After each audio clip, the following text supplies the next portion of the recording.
Picture a young couple sitting at their kitchen table, scraping together pennies for a down payment. It is heartbreakingly adorable. Now, cut to a server farm in a freezing cold basement, humming quietly in the dark.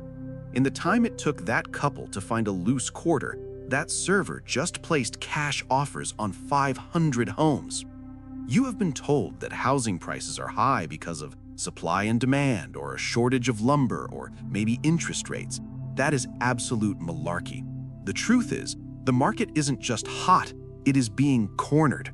You are no longer competing against humans. You are in a bidding war against a Wall Street algorithm. They do not want a home to raise a family in. They want to turn you into a permanent, securitized cash flow stream. Welcome to the build-to-rent trap, the plan to make sure you own nothing and your landlord is a corporation without a soul. Let us look at the numbers, because math does not have feelings, and right now, the math is terrifying. Back in the year 2000, institutional investors owned less than 1% of single-family homes. Less than 1%. It was a statistical anomaly, a rounding error. Fast forward to the projections for the year 2030, and that number explodes to 40%. That is not just a market trend, that is a fundamental rewriting of the social contract. It is a hostile takeover of the entire neighborhood. So why the sudden obsession with your 3-bedroom ranch? Well, you can thank the financial crisis of 2008. While millions of families were packing their belongings into cardboard boxes, massive private equity firms like Blackstone saw the sale of the century. They swept in, bought thousands of foreclosed homes at rock-bottom prices, and realized they had stumbled upon a gold mine. But it goes deeper than just buying cheap houses. In the modern economic climate, cash is trash. Inflation burns it up. Bonds are paying peanuts. The stock market is a volatile casino. Big money needed a place to hide, a place that was safe, tangible, and profitable. Real estate is the ultimate real asset. It is a safety deposit box you can live inside. But here's the truly sinister part. It's about the yield, the monthly tribute you pay to live there. Wall Street loves housing because the demand is inelastic. Think about it. If the price of avocados goes up, you stop eating toast. If Netflix doubles their subscription fee, you cancel. You have a choice. But housing? You cannot boycott having a roof over your head. You can't just decide to opt out of shelter for a few months until prices cool down. You pay the rent or you sleep on the sidewalk. To a hedge fund manager looking at a spreadsheet, that lack of choice is beautiful. It means they have you trapped. They realized that owning the roof over your head gives them the ultimate leverage, and they're going to use it to squeeze every last cent out of your paycheck.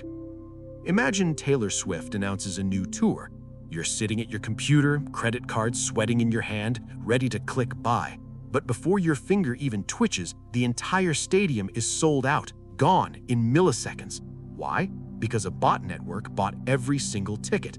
And then, instead of selling you a ticket for triple the price, the bot tells you that you can only rent the seat by the hour. That is exactly what the housing market has become. It is industrial-scale ticket scalping, but instead of a concert, it's your life.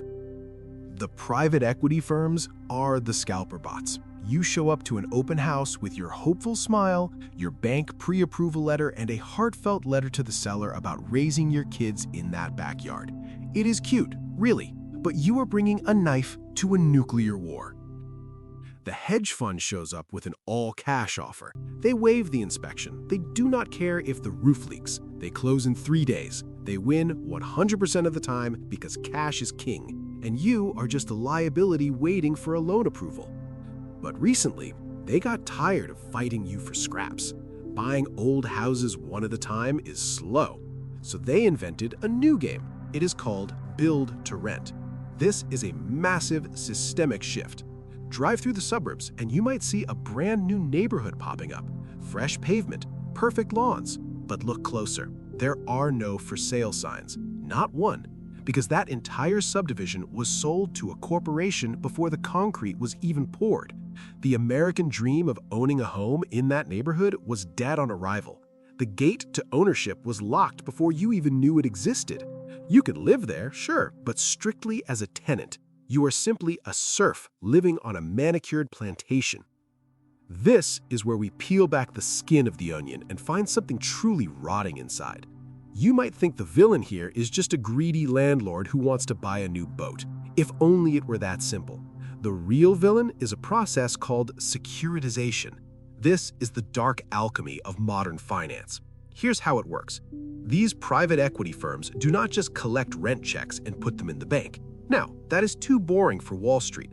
Instead, they take the monthly rent payments from 10,000 different families, toss them into a giant financial blender, and turn them into a shiny new financial product called a rental-backed security.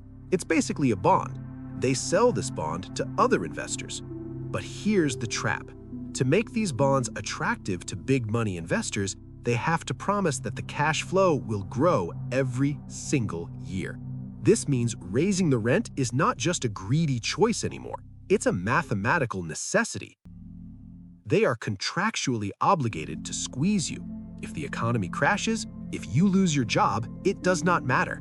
The bond needs its yield. The rent must go up, or the complex of House of Cards begins to wobble.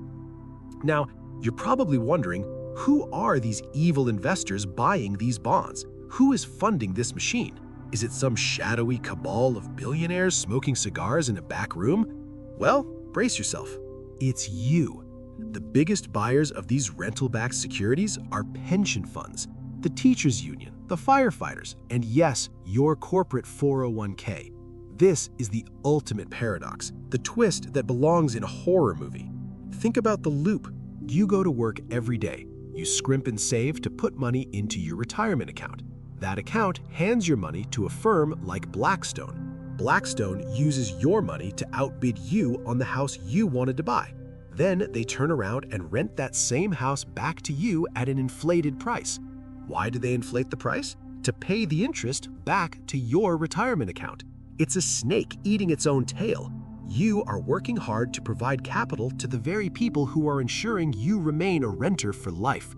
You are literally, and I mean literally, financing your own eviction. So what is the actual user experience of living in a Wall Street colony? Forget the image of a nice elderly landlord who comes over to fix the sink and maybe brings you some cookies. That world is dead. In this new reality, if your toilet breaks, you do not call a human. You submit a ticket to a portal and wait for a subcontractor who is paid by the job to do the bare minimum. And then there are the fees.